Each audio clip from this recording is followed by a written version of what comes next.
Celebrating Black History Month. Sponsored by Eskenazi Health, McDonald's, Richard M. Fairbanks Foundation, and Bose McKinney & Evans. Well, today's celebration of Black history looks at a significant spot with a proud past and a hopeful future. Community members spanning generations in one neighborhood are now working to overcome challenges and remain proud of their roots. As News 8's Amisha Ramsey reports, Martindale-Brightwood has a rich history that dates back over a century.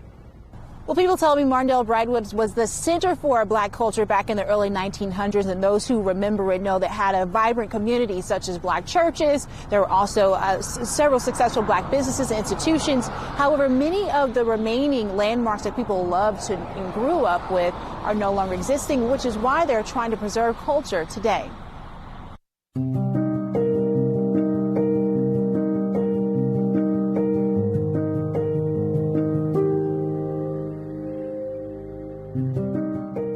The Martindale-Brightwood neighborhood's history dates back to the 1800s.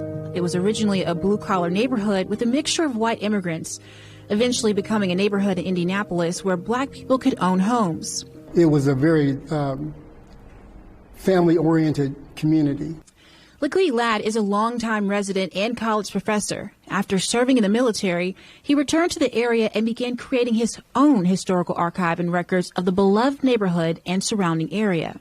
Frederick Douglass Park is so historic. The park has always been not only a center of community activity, but also education. There were things that we learned at Douglass Park that we didn't learn in school. Churches filled the area, such as St. John's Missionary Baptist Church, with leaders like Andrew J. Brown, the pastor at that time, who was also a friend and colleague of Dr. Martin Luther King Jr. We were invited over to hear Dr. King.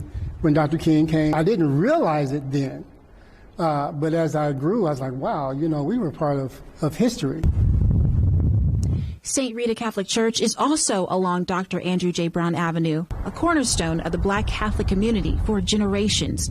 Known as Indiana's Storyteller, Samson Livingston took us back to how it came to be.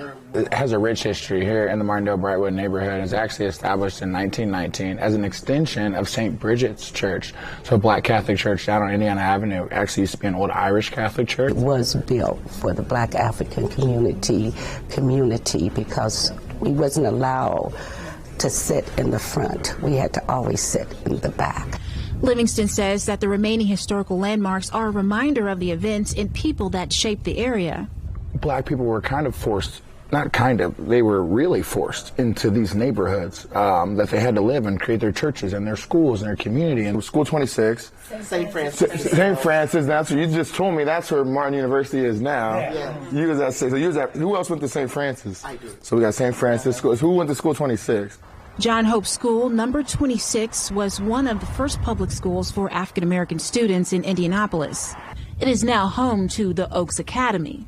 You are a part of the community, the secular community, and the spiritual community. That's one of my favorite ways to help preserve the culture and heritage of the neighborhood. Sampson organizes group tours through Martindale-Brightwood that serves as a connection between the past and the present. I see changes coming. I see parts of the history maybe being lost, maybe being erased, but also an extremely prideful community. Now, Sampson has been offering his tours throughout the year. He's been doing them for 3 years. He says he has some this upcoming spring if you want to be a part of that experience. He says that to best tell the story, he talks to people who have lived the history to bring it to life. We'll send it back to the studio. Reporting from Frederick Douglass Park, Amisha Ramsey, WishTV, WishTV.com, and follow us on Facebook.